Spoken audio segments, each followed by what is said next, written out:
So the question here is, which of the following statements are correct with respect to CMOS logic family? Question mark.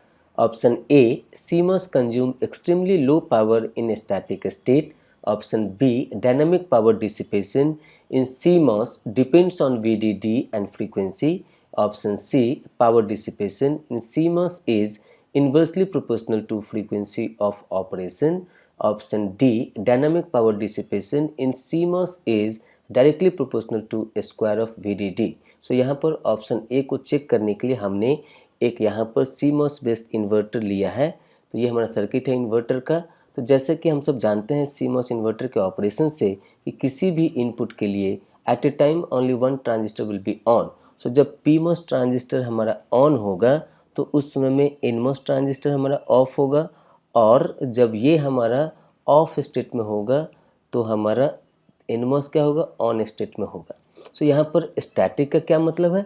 Static का मतलब है कि x will be fix to either 1 और 0। तो यहाँ पर जब ये 1 होगा so as per the inverter operation यहाँ पर आउटपुट क्या मिलेगा, 0, और जब ये 0 होगा तो यहाँ पर आउटपुट क्या मिलेगा, 1। So irrespective of this output either as a 0 or 1 in this current path from VDD to ground, there is always a transistor in the off state which is offering very huge amount of resistance, and due to that reason the static power consumption in these transistors is very low, or that we can say it here extremely low. So due to that reason option A is the correct answer for this question. Now we need to check it for the other option. So जैसा कि यहाँ पर दिया हुआ है कि dynamic power dissipation in CMOS depends on VDD and frequency, तो यहाँ पर power dissipation depends on the frequency. So here this can be written here FC VDD whole square.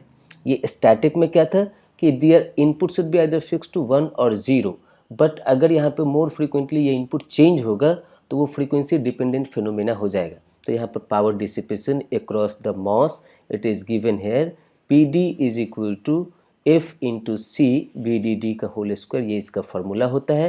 तो यहाँ पर जब आप देखेंगे तो यहाँ पर dynamic power for this CMOS is depending upon frequency as well as VDD।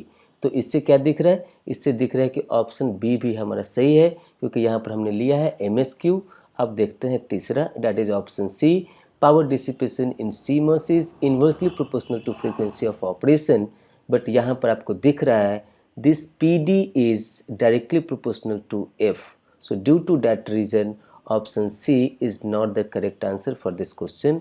फिर हमारा ऑप्शन डी में क्या कहता है, dynamic power dissipation in CMOS is directly proportional to square of VDD। So यहाँ पर दिख रहा है इस फॉर्मूला से कि ये PD हमारा क्या है, डायरेक्टली प्रोपोर्शनल टू VDD का स्क्वायर है।